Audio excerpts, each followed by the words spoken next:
prison, but also so people that are particularly the mainstream media, because a lot of people watching this because of Arizona and other things, are going to say, okay, they've gone full. Bannon is the leader of the anti-CCP movement, right? But right now he's got Engelbrecht and Phillips on, and Phillips knows national security. So now they put their tinfoil hats on, and they're in full tinfoil hat mode. What is your response to our obvious critics about this topic, sir? You know, there's absolutely no question, Steve, that they are a threat, not just a threat, but possibly the threat in the world. They're the threat to freedom.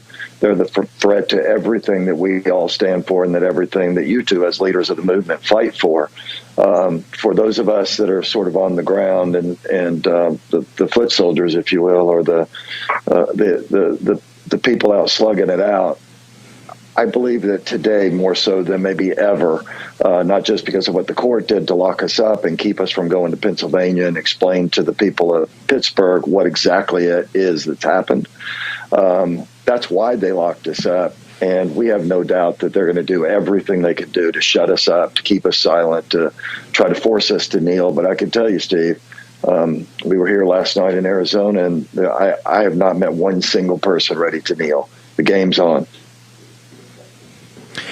Now, Greg Phillips and Catherine Engelbrecht are not people that kneel to anybody but Christ. I want to go back to Catherine for a second.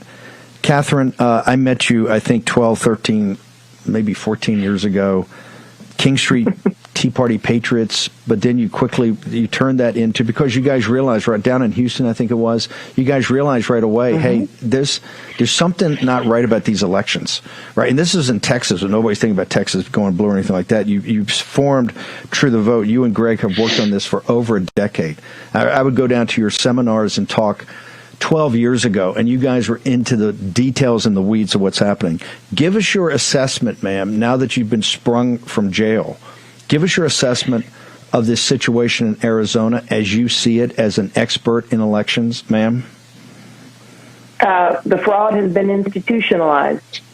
The engineered chaos that was remains to be seen whose hand was at the wheel when the tabulator settings were changed, or who was giving the direction on where door 3 ballots should be placed, and it was different polling place into polling place to polling place, or turning voters away, and there's the process is so fundamentally broken. And why we are not out as advocates of liberty, why we are not out with lawsuits all over the place already to stop this madness, I'm not certain, but that's what we intend to find out here, now on the ground, and hopefully things are going to change fast. But the fraud's been institutionalized, and we need to wake up, because it's not going to get any better.